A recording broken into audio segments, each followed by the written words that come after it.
Hallelujah. നിങ്ങളെല്ലാവരും സന്തോഷത്തോടെ ആയിരിക്കുന്നു. ഒരു പുതിയ വീഡിയോയിലേക്ക് സ്വാഗതം. ഹാലേലൂയ. കഴിഞ്ഞ നാളുകളിലെയൊക്കെ വീഡിയോ നിങ്ങൾക്ക് അനുഗ്രഹപ്രദമായി എന്ന് അറിയാൻ കഴിഞ്ഞതിൽ ഒത്തിരി സന്തോഷം. കമൻറ്റുകളിലൂടെയൊക്കെ സന്തോഷം അറിയിച്ചവരുണ്ട്, കോൾ ചെയ്ത് സന്തോഷം അറിയിച്ചവരുണ്ട്. ഒത്തിരി പേരുടെ അനുഭവങ്ങൾ എന്നെ വിളിച്ച് പങ്കുവച്ചവരുണ്ട്. ഹാലേലൂയ. എല്ലാവരെയും ഓർത്ത് ദൈവത്തെ സ്തുതിക്കുന്നു. ഇന്ന് നമ്മൾ മറ്റൊരു വ്യത്യസ്തമായ വിഷയവുമായിട്ടാണ് വന്നിരിക്കുന്നത്. സ്നാനം അഥവാ ബാപ്റ്റിസം, അതിനെ പറ്റിയാണ് ഇന്ന് നമ്മൾ പഠിക്കാനായി പോകുന്നത്. അപ്പോൾ ഒത്തിരി പേർക്ക് ഒത്തിരി സംശയങ്ങളുണ്ട് സ്നാനത്തെക്കുറിച്ച്. എങ്ങനെ സ്നാനപ്പെടണം, ആരുടെ കീഴിലാണ് സ്നാനപ്പെടേണ്ടത്, സ്നാനപ്പെട്ട ശേഷമുള്ള ജീവിതം എങ്ങനെയായിരിക്കണം, ഒരിക്കൽ സ്നാനപ്പെട്ടാൽ വീണ്ടും സ്നാനപ്പെടാമോ, അങ്ങനെ ഒത്തിരി സംശയങ്ങൾ എന്നോട് വിളിച്ച് ചോദിച്ച ധാരാളം സഹോദരങ്ങളുണ്ട്. അവരെന്നോട് ആവശ്യപ്പെട്ട് സിസ്റ്ററെ, സ്നാനത്തെക്കുറിച്ചൊരു ക്ലാസ് ഞങ്ങൾക്ക് മനസ്സിലാകുന്ന രീതിയിൽ ഒന്ന് പറഞ്ഞു തരാമോ എന്ന് ചോദിച്ചിട്ടുണ്ട്. ഒത്തിരി പേർക്ക് ഫോണിലൂടെ തന്നെ സംശയങ്ങളൊക്കെ ക്ലിയർ ചെയ്ത് കൊടുത്തിട്ടുണ്ട്. എന്നാൽ ധാരാളം പേർ ഒരേ സംശയം ചോദിക്കുന്നത് കൊണ്ട് ഞാൻ പരിശുദ്ധാത്മാവിൻ്റെ കൃപയിൽ ശരണപ്പെടുന്നു. ദൈവം അനുവദിക്കുന്നത് പോലെ സ്നാനത്തെപ്പറ്റി നിങ്ങൾക്ക് പറഞ്ഞ് മനസ്സിലാക്കി തരാനായിട്ട് ശ്രമിക്കാം. ചിത്രങ്ങളിലൂടെയാണ് നമ്മളിത് പഠിക്കാനായി പോകുന്നത്. അതുകൊണ്ട് തന്നെ വളരെ വേഗം നിങ്ങൾക്കിത് മനസ്സിലാകും. ഇതുവരെയും ഒന്നും മനസ്സിലായിട്ടില്ലെങ്കിലും നിങ്ങൾക്ക് ഇന്നത്തെ ക്ലാസ്സിൽ വളരെ വ്യക്തമായി സ്നാനം എന്താണെന്ന് മനസ്സിലാകാനായി പോവുകയാണ്. അപ്പോൾ നമ്മൾ ഈ ക്ലാസ് കാണുമ്പോൾ ആദ്യവും അവസാനവും ഇടയ്ക്കുള്ള ഭാഗവും കണ്ടാൽ ഒന്നും മനസ്സിലാവില്ല. കാരണം നമ്മൾ ചിത്രങ്ങളിലൂടെ വളരെ വ്യക്തമായും വളരെ സ്ലോയിലുമാണ് നിങ്ങൾക്ക് പറഞ്ഞു തരുന്നത്. അപ്പോൾ എന്തെങ്കിലും പറഞ്ഞിട്ട് പോകാനല്ല, ഇതുവരെയും സ്നാനത്തെപ്പറ്റി അറിഞ്ഞുകൂടാത്ത വ്യക്തിക്കും ഇത് മനസ്സിലാകണം. അതുമാത്രമല്ല, ധാരാളം പേർ സ്നാനപ്പെട്ടവർക്കും എന്താണ് സ്നാനമെന്നറിയില്ല. അവർക്കും കൂടി ഈ ക്ലാസ് വളരെ ഉപകാരപ്രദമായി തീരും. അപ്പോൾ നിങ്ങൾ കാണുമ്പോൾ എന്താണ് സ്നാനം എന്ന ഒരു ക്രിട്ടിസിസം മെൻറ്റാലിറ്റിയോടെ നിങ്ങളിത് കാണാനായിട്ടിരിക്കരുത്.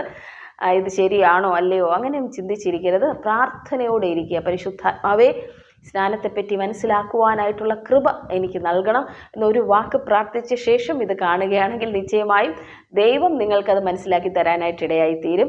കാരണം വചനമെന്ന് പറയുന്നത് ആത്മാവാണല്ലോ. അത് നമ്മുടെ ആത്മാവോടാണ് സംസാരിക്കേണ്ടത്.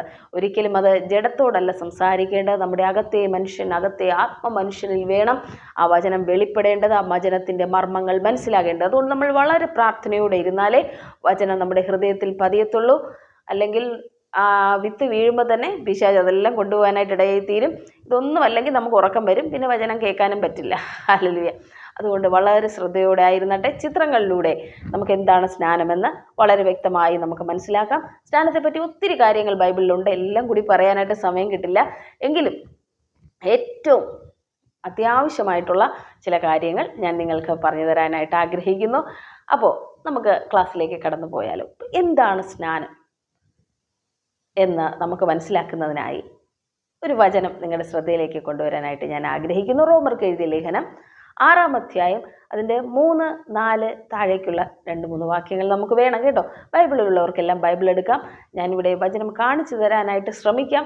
എത്രത്തോളം ക്ലിയർ ആയിട്ട് നിങ്ങൾക്കത് കാണാൻ പറ്റുമെന്ന് അറിയത്തില്ല. എനിക്കുള്ള സാഹചര്യങ്ങളുടെ പരിമിതിയിൽ നിന്നിട്ടാണ് ഞാൻ വചനത്തെ കാണിക്കുന്നതിനകത്ത്. അപ്പോൾ നിങ്ങൾക്ക് ക്ലിയർ ആയിട്ട് കാണാൻ കഴിയാത്തവരുണ്ടെങ്കിൽ, ബൈബിൾ അടുത്തുള്ളവരുണ്ടെങ്കിൽ ബൈബിൾ എടുത്ത് നമുക്ക് ഒന്നിച്ച് ചേർന്ന് ആ വചനം വായിച്ചാലോ.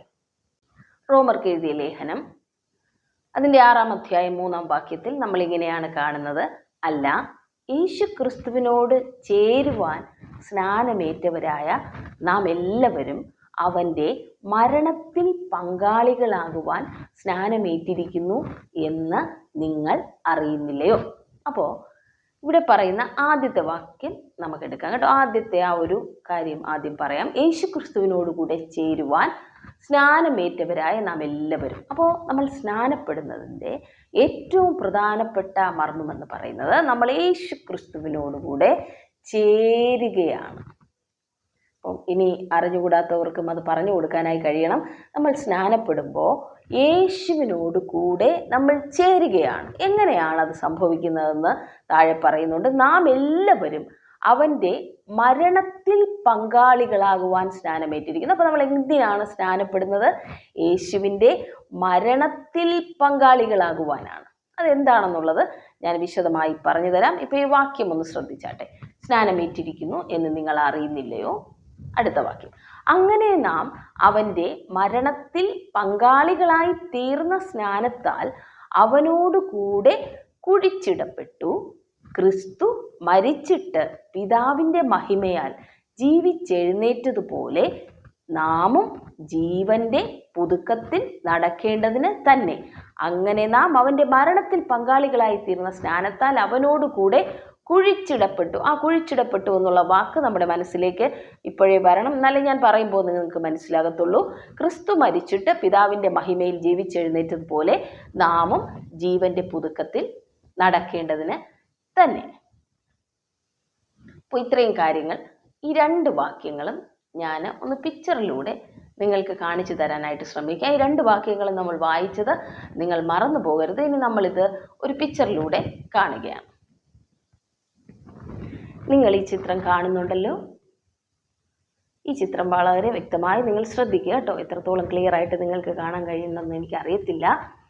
അപ്പോൾ ലാപ്ടോപ്പിൽ നിന്നാണ് ഞാനിത് കാണിക്കുന്നത് കൊണ്ട് എത്രത്തോളം സ്ക്രീനും വ്യക്തമാണെന്ന് അറിയാൻ പറ്റത്തില്ല. എങ്കിലും നിങ്ങൾ സഹകരിച്ച് ക്രിസ്തയേശുവിനോട് കൂടെ നമ്മൾ വചനം പഠിക്കുകയാണല്ലോ. നമുക്കൊരുമിച്ചായിരിക്കാം.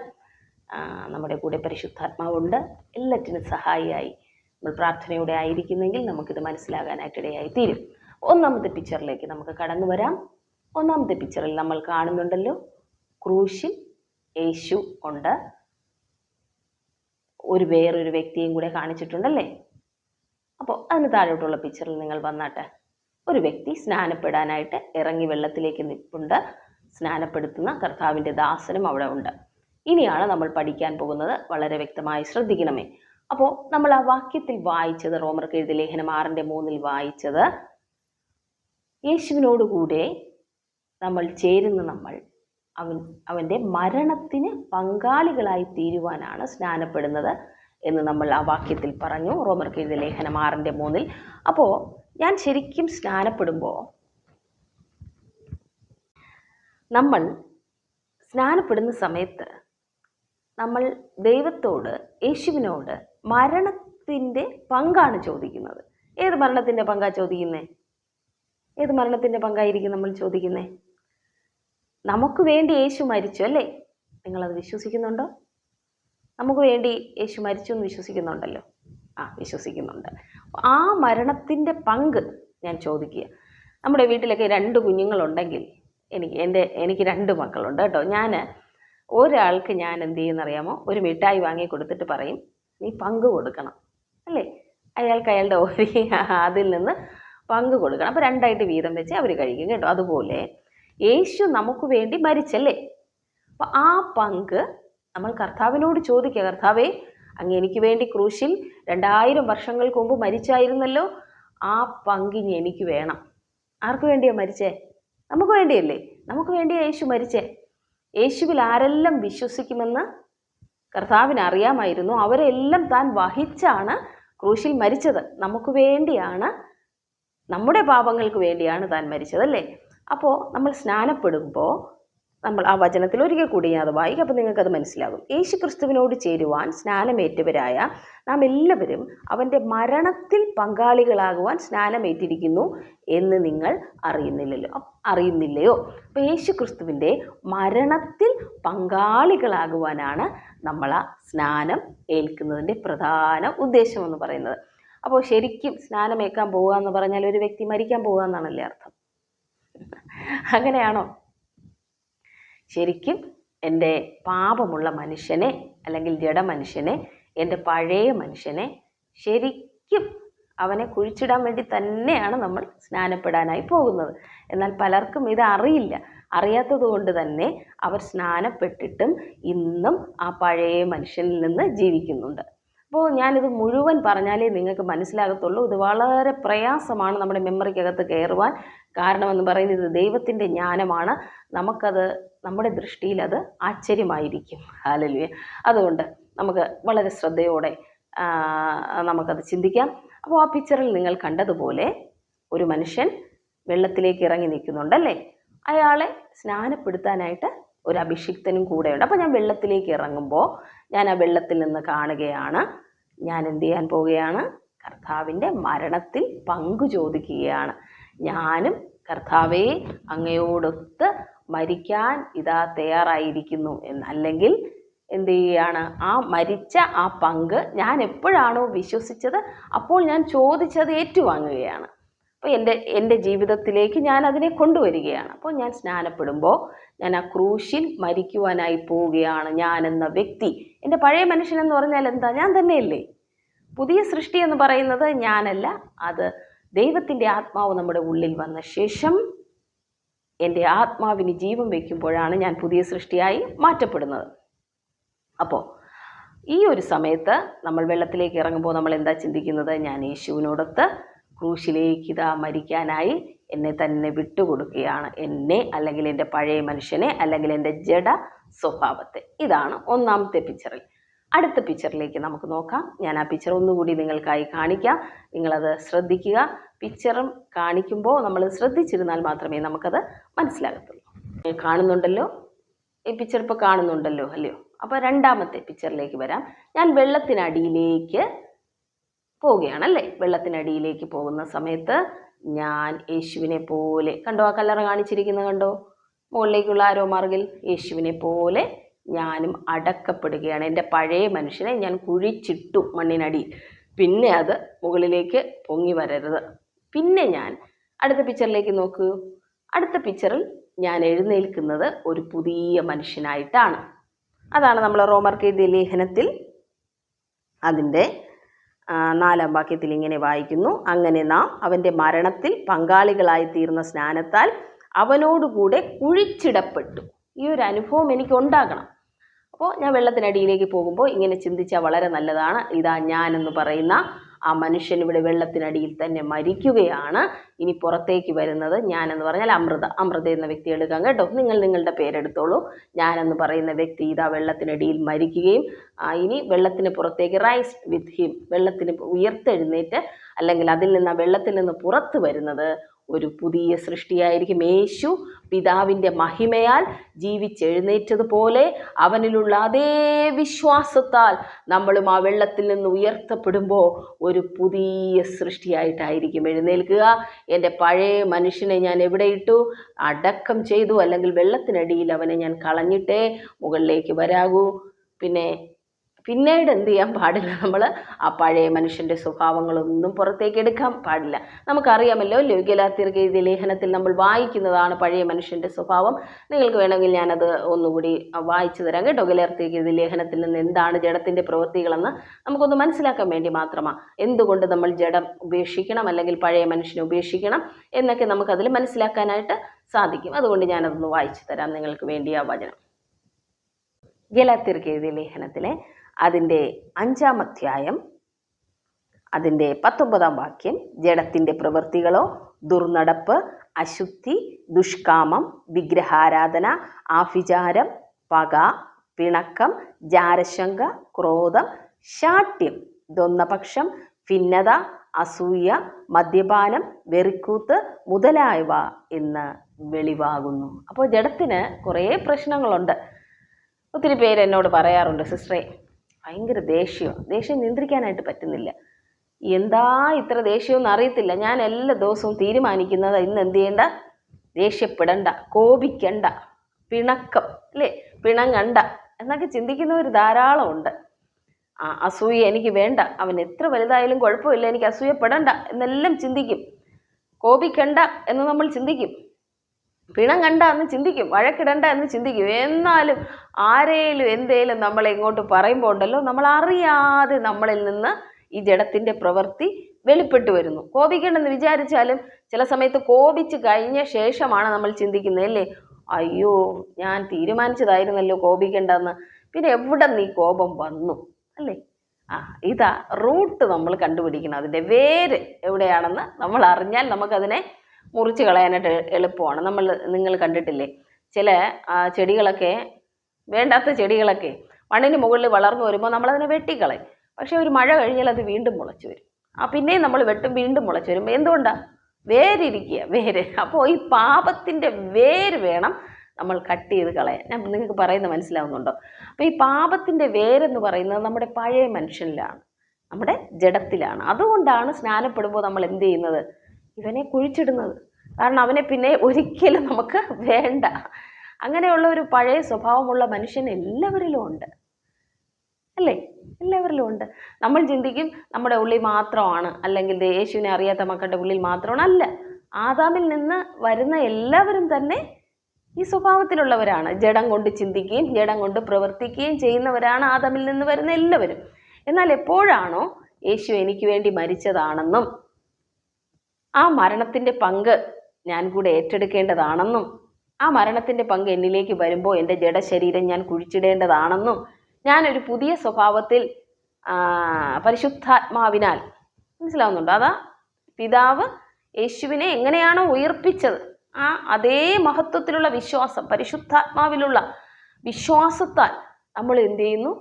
വെള്ളത്തിനടിയിൽ നിന്ന് മുകളിലേക്ക് വരുമ്പോൾ ഞാനൊരു പുതിയ സൃഷ്ടിയായി തീർന്നെന്ന് നമ്മൾ വിശ്വസിക്കുന്നു. ശരിക്കും ഈ മാറ്റം നടക്കേണ്ടത് എവിടെയാണ്? മനസ്സിലല്ലേ? മനസ്സിൽ ശരിക്കും ആദ്യം ആ ഒരു മാറ്റം സംഭവിക്കണം.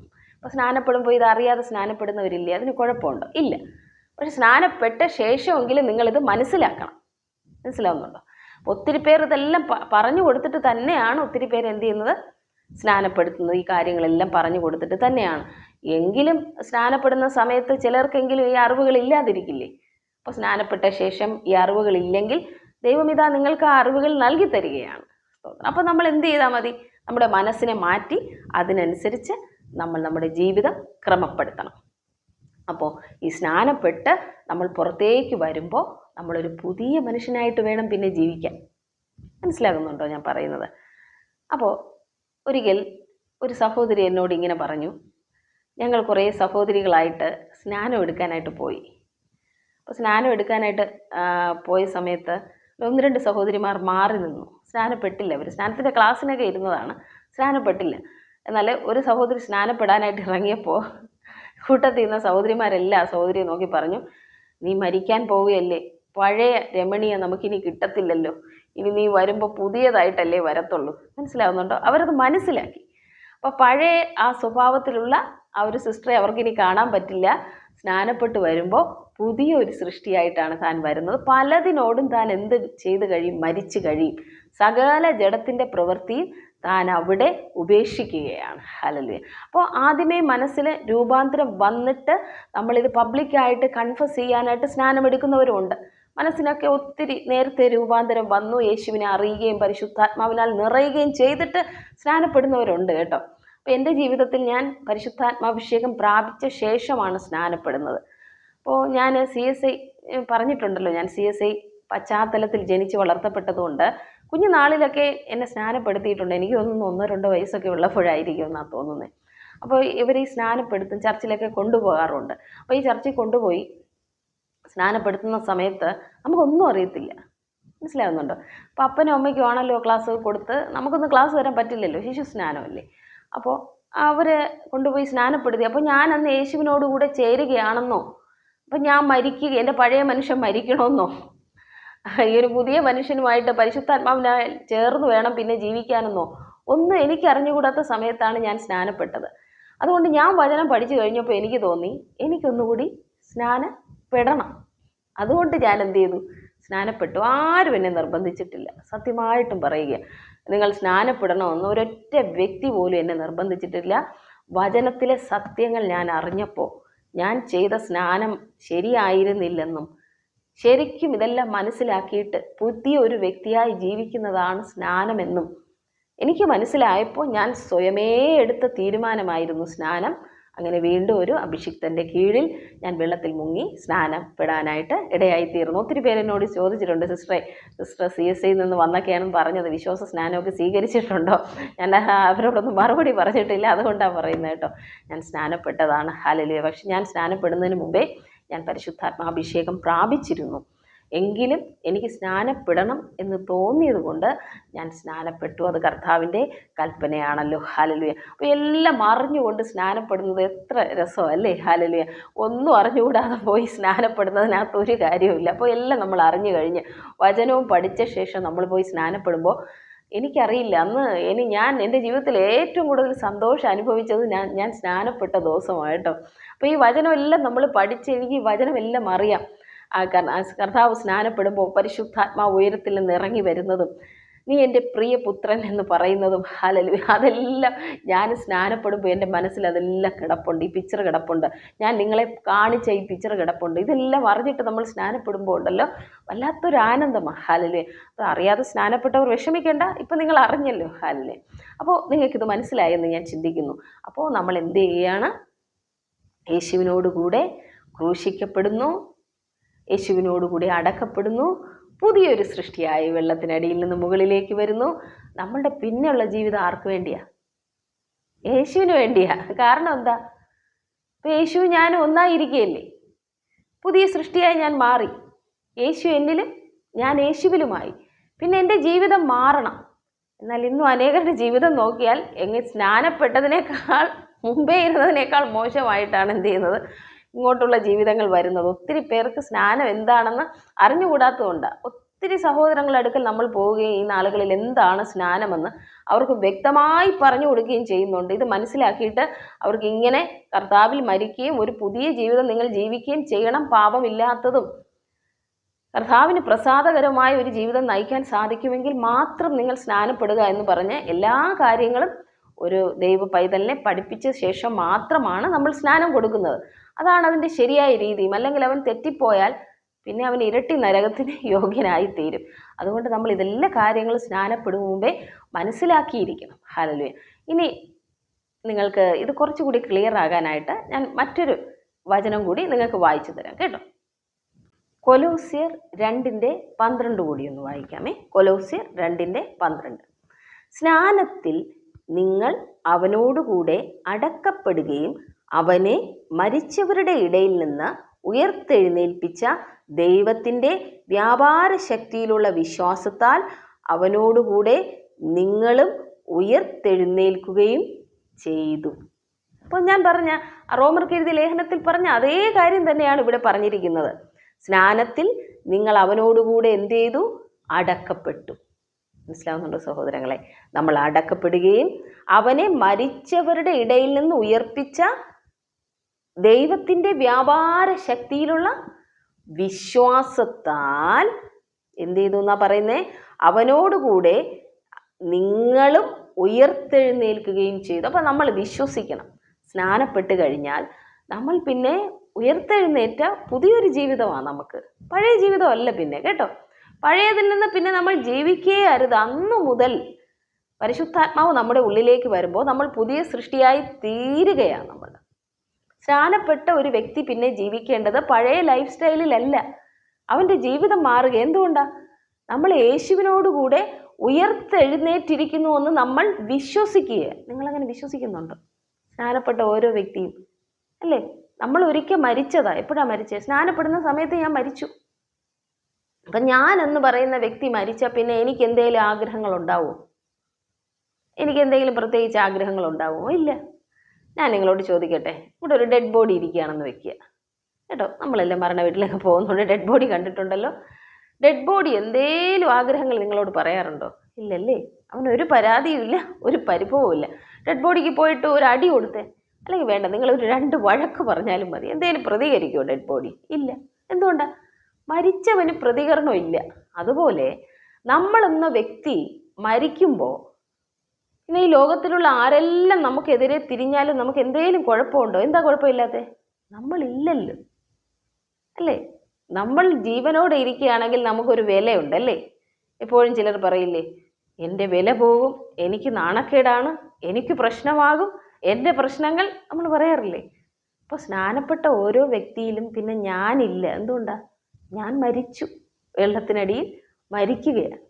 സ്നാനപ്പെടുമ്പോൾ നമ്മളെന്ന വ്യക്തിയെ നമ്മൾ കളയുക. പിന്നെ ദൈവത്തിലുള്ള വിശ്വാസത്താൽ ഞാനൊരു പുതിയ വ്യക്തിയായി മാറുകയാണ്. ഞാൻ യേശുവിലും യേശു എന്നിലുമായി ഒരു പുതിയ വ്യക്തിയായി ഞാൻ മാറുകയാണ്. അപ്പോൾ ആരെങ്കിലും എനിക്കെതിരായി സംസാരിച്ചാലോ അല്ലെങ്കിൽ എന്നെപ്പറ്റി അപവാദങ്ങൾ പറഞ്ഞാലോ, നിങ്ങളെപ്പറ്റി അപവാദം പറയുന്നതെന്ന് വിചാരിക്കുക. ഒരു വ്യക്തി നിങ്ങൾ അറിയാത്ത കാര്യങ്ങൾ, കേൾക്കാത്ത കാര്യങ്ങൾ, ഒരു സഹോദരി എന്നോട് ഒത്തിരി വേദനയോടെ വിളിച്ചിട്ട് പറഞ്ഞു, സിസ്റ്ററെ ഞാൻ അറിയാത്ത കാര്യങ്ങൾ എനിക്കെതിരെ പറഞ്ഞുണ്ടാക്കുന്നു. അതുകൊണ്ട് എന്ത് ചെയ്യുകയാണ്? ഞാൻ എല്ലാ ഇടങ്ങളിലും പോകുമ്പോൾ എല്ലാവരും എന്നെ നിന്ദിക്കുകയാണ്. എന്തുകൊണ്ടാണ്? ഞാൻ അറിയാത്ത കാര്യങ്ങൾ പറഞ്ഞുണ്ടാക്കുന്നു. ആ വ്യക്തിയോട് ക്ഷമിക്കാൻ എനിക്ക് കഴിയുന്നില്ല. എന്തുകൊണ്ടാണ് കഴിയാത്തത്? മരിച്ചിട്ടില്ലാത്തത് കൊണ്ടാണ്. മരിച്ചാൽ ഉറപ്പായിട്ടും നമുക്ക് കഴിയും, എല്ലാവരോടും ക്ഷമിക്കാൻ കഴിയും. എന്തുകൊണ്ടാണ്? ഞാനെന്ന വ്യക്തി ഇല്ലല്ലോ, എനിക്കെതിരെ അല്ലേ ഇവർ സംസാരിക്കുന്നേ. അപ്പം ഞാനില്ലാത്തത് കൊണ്ട് നമുക്കൊരു കുഴപ്പമില്ല കേട്ടോ, നമുക്കൊരു പ്രശ്നവുമില്ല. നമുക്കെതിരായി ആരെല്ലാം എന്തെല്ലാം പറഞ്ഞാലും നമുക്ക് യാതൊരു പ്രശ്നമോ പരാതിയോ വേണ്ട സഹോദരങ്ങൾ. എന്തുകൊണ്ടാണ്? നമ്മളില്ല. എന്നെപ്പറ്റി എത്രയോ പേർ എന്തെല്ലാം പറയാറുണ്ടെന്നറിയാമോ? ഒത്തിരി പേർ കളിയാക്കാറുണ്ട് ബൈബിൾ എടുത്തുകൊണ്ട് ഇറങ്ങിയതുകൊണ്ട്. കൂടെ പഠിച്ച കൂട്ടുകാരൊക്കെ നല്ല ജോലിയിലിരിക്കുന്നത്, ഞാൻ അവരെക്കാൾ മുമ്പേ ജോലി കയറിയ ആളാണ്. അപ്പോൾ വീണ്ടും ആ ജോലിയെല്ലാം കളഞ്ഞിട്ട് കർത്താവിൻ്റെ വേലയിൽ ഇങ്ങനെ ഇറങ്ങിത്തിരിക്കുന്നത് കണ്ടാൽ, അവർ വലിയ വലിയ സ്ഥാനങ്ങളിൽ നിന്നിരിക്കുമ്പോൾ എന്നെ കാണുമ്പോൾ അവർക്ക് പുച്ഛമാണ്. അവർക്കറിയില്ല ഞാൻ ഏറ്റവും വലിയ ജോലിയാണ്, ഏറ്റവും ശമ്പളമുള്ള ജോലിയാണ് ചെയ്യുന്നതെന്ന് അവർക്കറിയില്ല. അപ്പോൾ അവരെത്ര പുച്ഛിച്ചാലും എനിക്കൊന്നും തോന്നില്ല, അവരെക്കുറിച്ച് ഓർത്ത് സഹതാപം തോന്നും. എന്നെ കളിയാക്കുന്നവരോടെല്ലാം എനിക്ക് ഒത്തിരി ദയ തോന്നും. കാരണം എന്തുകൊണ്ടാണ്? അവർക്കറിയില്ല. അതുകൊണ്ടാണ് കർത്താവ് പറഞ്ഞ, കർത്താവേ ഇവർ ചെയ്യുന്നത് എന്തെന്നറിയാൽ ഇവരോട് ക്ഷമിക്കണമേ.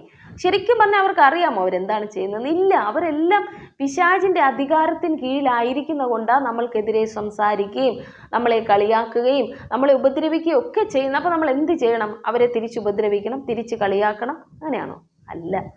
അവർക്ക് വേണ്ടി നമ്മളൊന്ന് പ്രാർത്ഥിക്കുക. കർത്താവേ അവരുടെ ഹൃദയം പിശാച് ഇരുട്ടാക്കി വെച്ചിരിക്കുക, ഈ സത്യ വെളിച്ചം അവരുടെ ഹൃദയത്തിലും പ്രകാശിക്കണമേ. പ്രാർത്ഥിച്ചാൽ മാത്രം മതി കേട്ടോ.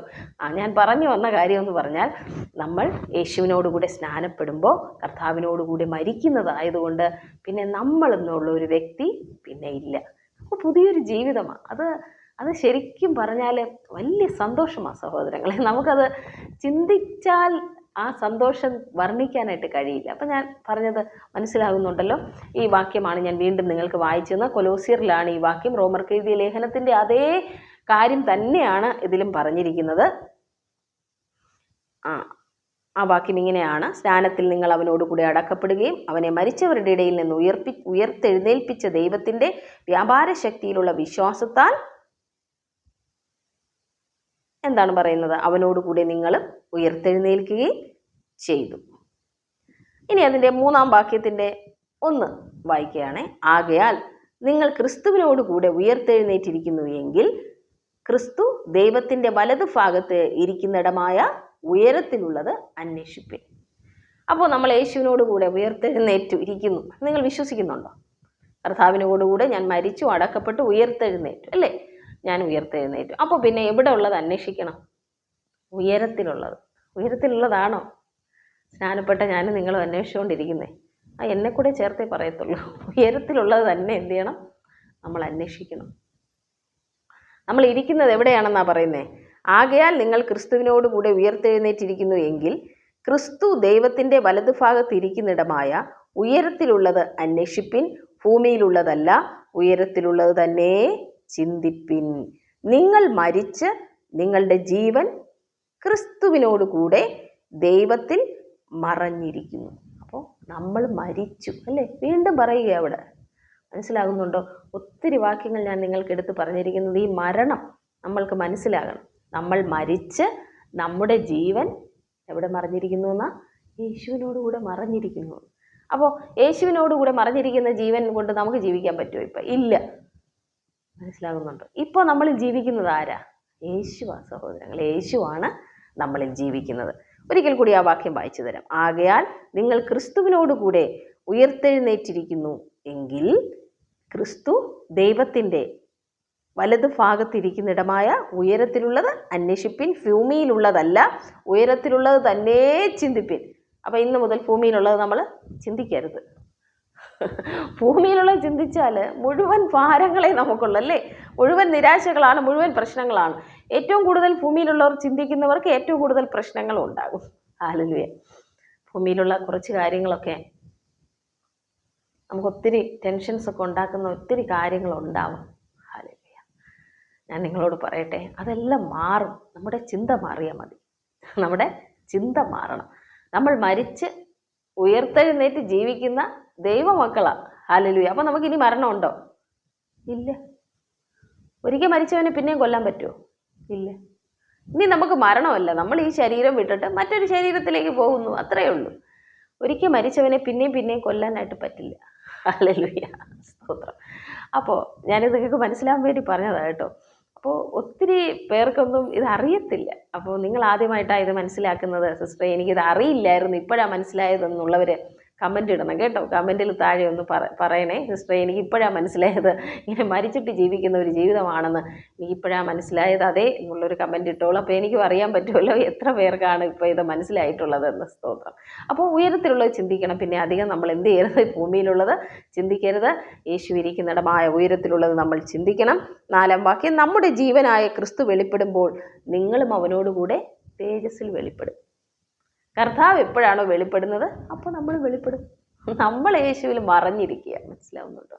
ഇപ്പോൾ നിങ്ങളുടെ ടെൻഷനൊക്കെ പകുതി പോയില്ലേ ജീവിതത്തെക്കുറിച്ചുള്ള? സ്തോത്രം. അപ്പോൾ ഞാൻ എല്ലാം പറഞ്ഞു തീർന്നിട്ടില്ല കേട്ടോ. അടുത്ത എപ്പിസോഡിൽ ബാപ്റ്റിസം എപ്പിസോഡ് 2 അടുത്തത് ഞാനിത് ബാക്കി നിങ്ങൾക്ക് വ്യക്തമായി പറഞ്ഞു തരാം. ഒത്തിരി കാര്യങ്ങൾ പറയാനുണ്ട്. നമ്മൾ എന്തുകൊണ്ടാണ് ഉയരത്തിലുള്ളത് ചിന്തിക്കേണ്ടത്, നമ്മളിപ്പോൾ എവിടെയാണ് ഇരിക്കുന്നത്, യേശുവിനോടുകൂടെ സ്വർഗത്തിൽ നമ്മളെ ദൈവം ഇരുത്തിയിരിക്കുകയാണ്. അതിനെപ്പറ്റി കുറച്ച് കാര്യങ്ങൾ കൂടെ 1-2 പിക്ചറുകളിലൂടെ എനിക്ക് നിങ്ങൾക്ക് എക്സ്പ്ലെയിൻ ചെയ്തു തരാനുണ്ട്. അടുത്ത് തന്നെ പാർട്ട് 2 ഞാൻ ഇടുന്നതാണ്. അപ്പോൾ നിങ്ങൾക്കിതെല്ലാം അനുഗ്രഹമായിരുന്നെങ്കിൽ ഒന്ന് കമൻറ്റ് ചെയ്തേക്കണേ. സിസ്റ്ററെ ഈ മെസ്സേജ് അനുഗ്രഹമായിരുന്നു ഒന്ന് കമൻറ്റ് ചെയ്തേക്കുക. സബ്സ്ക്രൈബ് ചെയ്യാത്തവരുണ്ടെങ്കിൽ സബ്സ്ക്രൈബ് ചെയ്തോളുക. അപ്പോൾ അടുത്ത എപ്പിസോഡ് കൂടെ നിങ്ങൾക്ക് കിട്ടാനായിട്ട് ഇടയാകും. നിങ്ങൾക്ക് അറിഞ്ഞുകൂടാത്തവർക്കും ഇതിനെപ്പറ്റി പഠിപ്പിച്ചു കൊടുക്കാനായിട്ട് ഇടയായിത്തീരും. അപ്പോൾ നിങ്ങളെല്ലാവരും സന്തോഷത്തോടെ ആയിരിക്കുക. അടുത്ത എപ്പിസോഡിലൂടെ വീണ്ടും കാണാം. ഒരു നിമിഷം ഞാൻ നിങ്ങൾക്കായി പ്രാർത്ഥിക്കാം. കർത്താവേ, നല്ല സമയത്തിനായി സ്തോത്രം. പ്രിയമക്കളെ അവിടുത്തെ കരങ്ങളിലേക്ക് ഏൽപ്പിച്ചു പ്രാർത്ഥിക്കുകയാണ്. ഇപ്പോൾ അങ്ങയുടെ കരങ്ങൾ പ്രിയമക്കളുടെ മേൽ തൊടണം കർത്താവെ. ഇന്നത്തെ കർത്താവെ സന്ദേശം അവരുടെ ജീവിതത്തിൽ അനുഗ്രഹപ്രദമായി മാറട്ടെ. സ്നാനപ്പെടാനുള്ളവർക്കും സ്നാനപ്പെട്ടവർക്കും കർത്താവ് ഇത് അനുഗ്രഹമാക്കി മാറ്റുന്നതിനായി സ്തോത്രം. വീണ്ടും കർത്താവെ ഇതിലധികമായി ചിന്തിക്കുവാനും പഠിക്കുവാനും ഞങ്ങളെല്ലാവരെയും അങ്ങ് സഹായിക്കണം. അങ്ങയുടെ മക്കളെ സന്തോഷത്തോടു കൂടെ ഈ ഭൂമിയിലാക്കി കർത്താവിൻ്റെ ഇഷ്ടം ചെയ്യുവാൻ അവർ ഉപയോഗിക്കണം. യേശുവിൻ നാമത്തിൽ തന്നെ പിതാവേ, ആമേൻ, ആമേൻ, ആമേൻ. സ്തോത്രം. വീണ്ടും കാണാം. ദൈവം നിങ്ങളെ ധാരാളമായി അനുഗ്രഹിക്കട്ടെ. God bless you.